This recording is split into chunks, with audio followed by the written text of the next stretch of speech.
Nature and effects of obligations. Natalakay na natin ang item 1 and 2. Now, we will be discussing the third item. The last item will be discussed in our next video. And like last time, magbibigay rin ako ng short summary of our discussion at the end of this lecture. But before we begin, kung hindi pa kayo nakakapanood ng mga previous videos, maglalagay ako ng link dito. Again, lubos ko kayong hinihikayat na panoorin din ito para mas maunawaan ninyo ang mga bagay na tatalakayin natin ngayon.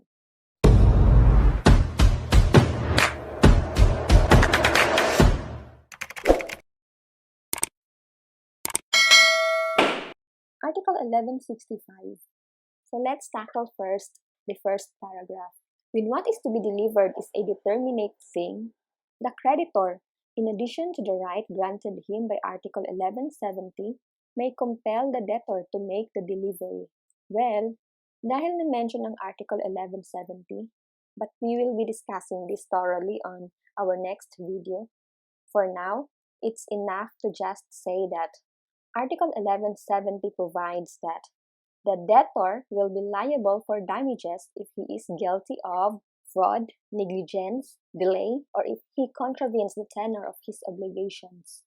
So, pag may violations and breach of obligations, si debtor ay magbabayad ng damages. Yan yung Article 1170. So, meaning, this provision is actually telling us that yung creditor, bukod pa sa right niya to demand for damages if ever may violations sa obligation, has also the right to compel the debtor to make the delivery. Diba?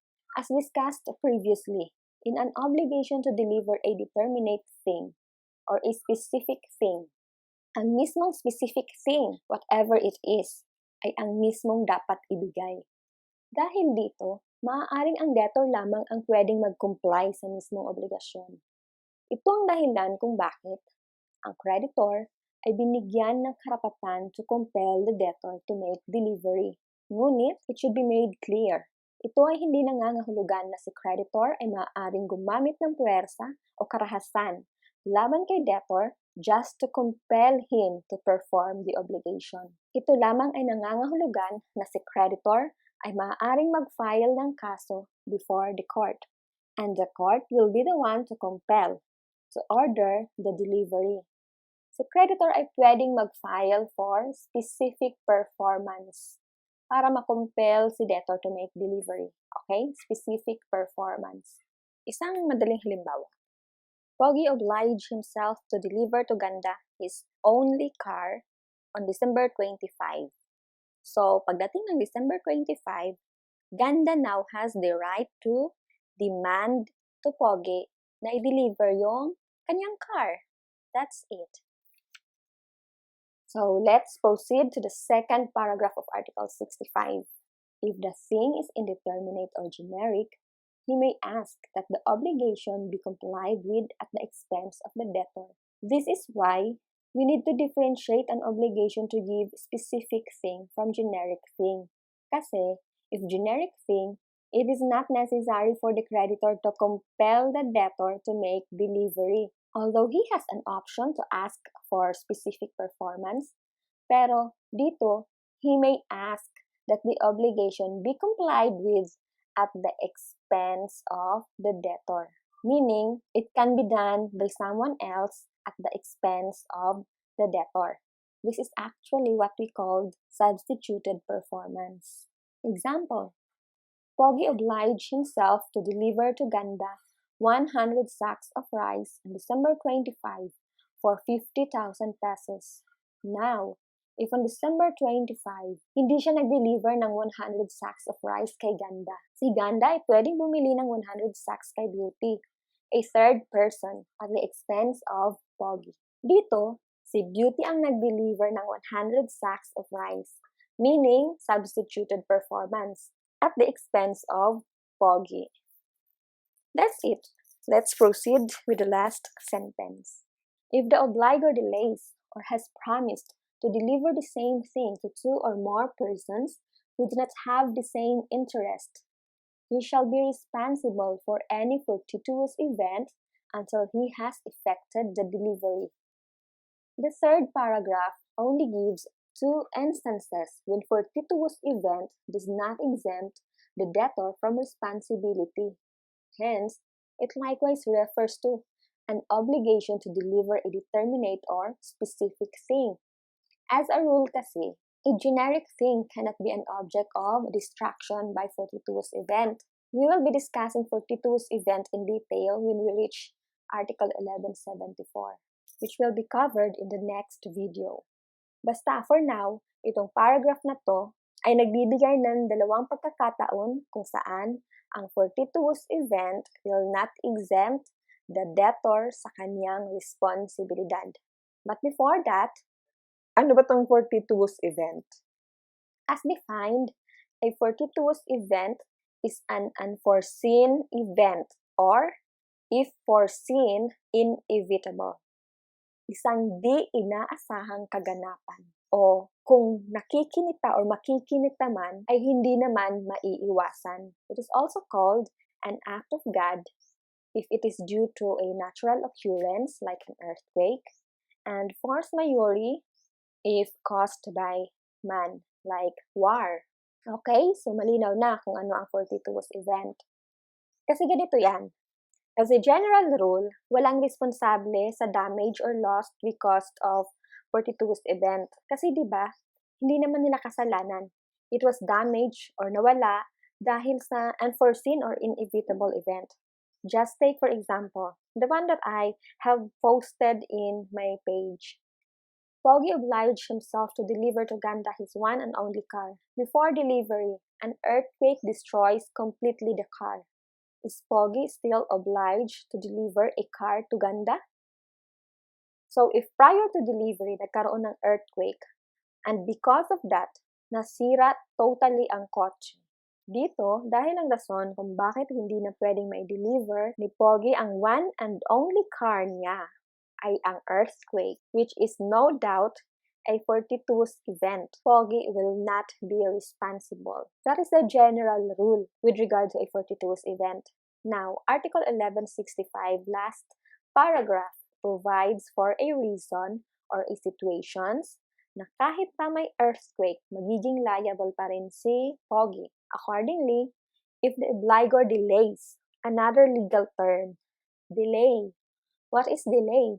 It has nothing to do with equality, but only with punctuality.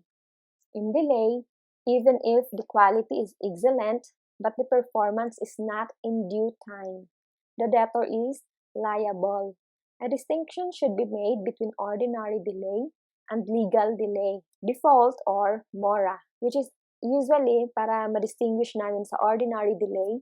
In legal parlance, we use the term in default or mora. Ordinary delay is merely the failure to perform an obligation on time.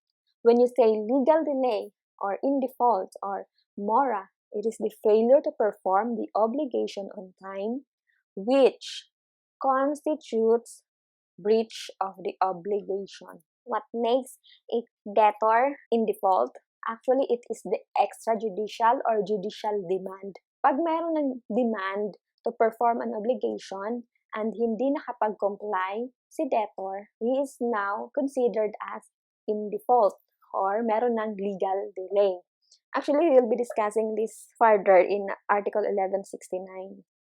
But let's just take an example. On the same example before. Si Pogi inoblige yung sarili niya to deliver his only car to Ganda.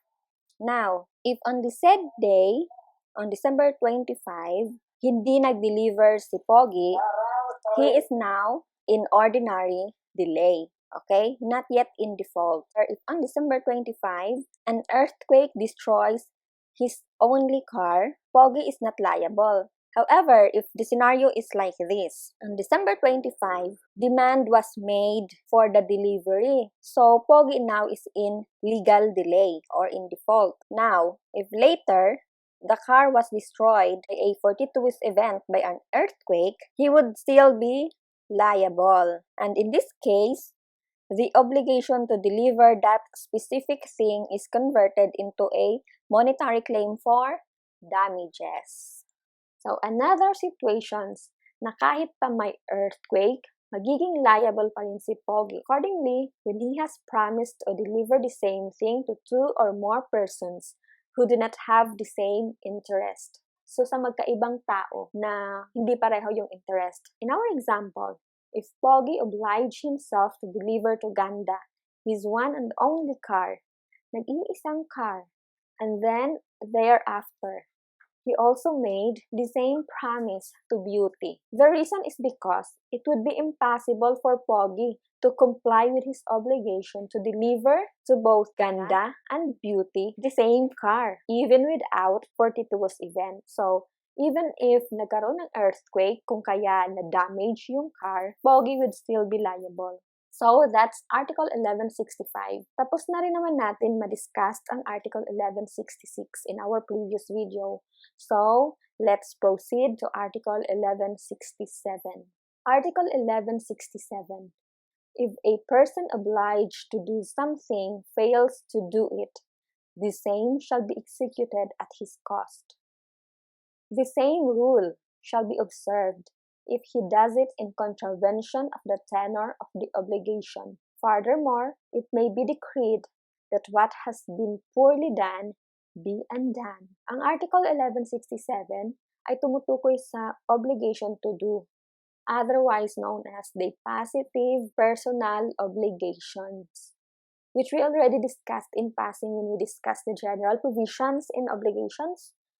Now, Article 1167 actually contemplates three scenarios. The debtor fails to perform an obligation. So that is one. The debtor fails to perform an obligation to do, meaning hindi niya nagawa ang obligasyon. Second, the debtor performs an obligation but is contrary to the terms thereof. Dito, nagawa niya but salungat or hindi in compliance sa napag-usapan. And third, the debtor performs an obligation but in a poor manner. Dito, nagawa niya at hindi salungat sa napag-usapan, but in poor quality, meaning hindi pumasa sa standard ng napag-usapan. So, hindi nagawa. Nagawa pero hindi na ayon sa usapan at nagawa ngunit bagsak sa kalidad. Yan yung tatlong scenario dito sa Article 1167. So, in the first scenario, si debtor ay hindi nagawa ang obligasyon. Article 1167 says the creditor has the right, number one, to have it performed by him or by another at the expense of the debtor. So, pwedeng gawin ni creditor mismo or pwede niyang ipagawa sa iba at the expense of the debtor. And of course, the usual right to recover damages. Okay, let's take for example the case of Chavez versus Gonzalez. Dito, ang nangyari is a typewriter owner delivered the same to a repairman for repairs. Pinaayos niya yung kanyang typewriter. However, despite repeated demands, no work was done. So, eventually, the repairman returned the machine. Hindi niya naayos and worst, yung ibang mga parte ay nawawala. So, the owner, nung ibinalik sa kanya yung typewriter, pinaayos niya sa iba. Owner now claims damages from the first repairman for the cost of the repairs and the cost of the missing parts. So, ang tanong, can the first repairman be held liable? Yes, the first repairman is liable for damages, and this includes the cost of the labor and the needed materials, as well as the value of the missing parts. Dahil, according to Article 1167, if a person obliged to do something but fails to do it, the same shall be executed at his cost. However, if yung obligation ay napaka-personal, it is too personal or special, like yung painting na kailangan gawin ng isang reputed artist. So, in this case, only damages may be asked unless substituted performance is permitted, kung pwede, kung okay lang. Pero kung hindi, kasi nga gusto mo siya mismo yung mag-paint, then the right now is only to claim for damages. So now, in case of the two scenarios, Yung sa nagawa pero contrary to the tenor or it is poorly done. If the debtor performed the obligation but in contravention on the agreement, same rule would apply in the previous paragraph. So, the creditor may ask that another person perform the obligation at the expense of the debtor. And second, the creditor may demand damages against the debtor. Now, if the obligation is poorly done, the creditor may ask that it be undone at the debtor's expense. And second, as usual, the creditor may demand damages. Note, hindi kagaya ng obligation to give na pwedeng makumpel ang debtor to make delivery. That is not applicable in an obligation to do. Why? Bakit kaya ang specific performance cannot be ordered in personal obligations? It is because it will amount to involuntary servitude, which is, as a rule, is prohibited under our Constitution. The only remedy by the creditor is to ask for damages. Kasi, hindi natin pwedeng pilitin si debtor to do something, otherwise, we will violate the Constitution. So, let's have an example. Pogi obliged himself to construct a house for Ganda. If Pogi does not construct the house on time, Ganda may ask another contractor to do the job at the expense of Pogi plus damages. Second scenario, if Pogi constructed the house but he does not conform to what is specifically kung ano yung mga napag-usapan nila ni Ganda, should be made up of these materials, pero hindi yun yung ginawa. So, Ganda now has a right to ask another contractor to do the job at the expense of Pogi plus damages. Kasi sabi, the same rule shall apply. So, ganun. Now, in the third scenario, if Pogi constructed the house according to the specification kung ano yung mga napag-usapan nila ni Ganda. However, it was poorly done. Ang pangit ng pagkakagawa, dito, Ganda may ask that it be undone at the expense of Pogi plus the usual claim for damages. So, that's it. Let's move on to Article 1168. Actually, this is almost the same with Article 1167. If Article 1167 refers to a positive personal obligation, ang Article 1168 speaks of a negative personal obligation. So, Article 1168, when the obligation consists in not doing, and the obligor does what has been forbidden him, it shall also be undone at his expense. Ang tungkulin ng obligor ay umiwas sa paggawa. Ang mismong obligasyon ay natutupad ng hindi ginagawa ang ipinagbabawal. Okay, let's take an example. Pogi bought a land from Ganda, and it is stipulated in the contract that Ganda will not build a fence on a certain portion of his land adjoining to Pogi. Now, if Ganda constructs a fence, which is in violation to their agreement, Pogi can bring an action to have the fence removed at the expense of Ganda. So, pwedeng ipatanggal mo kay Ganda mismo or pwede mo rin namang ipagawa sa iba at the expense of Ganda. Now, as promised, I will give you a summary of the topic. You may screenshot this and familiarize yourself. Summary of the rules regarding remedies available to the creditor in obligations to give, to do, and not to do. Specific performance is the performance of the obligation itself.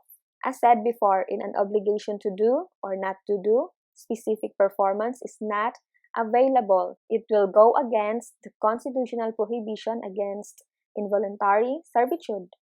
Equivalent performance is the payment of damages. And as you can see, sa lahat ng obligation, available ang equivalent performance or the payment of damages. Substituted performance is when someone else performs or something else is performed at the expense of the debtor.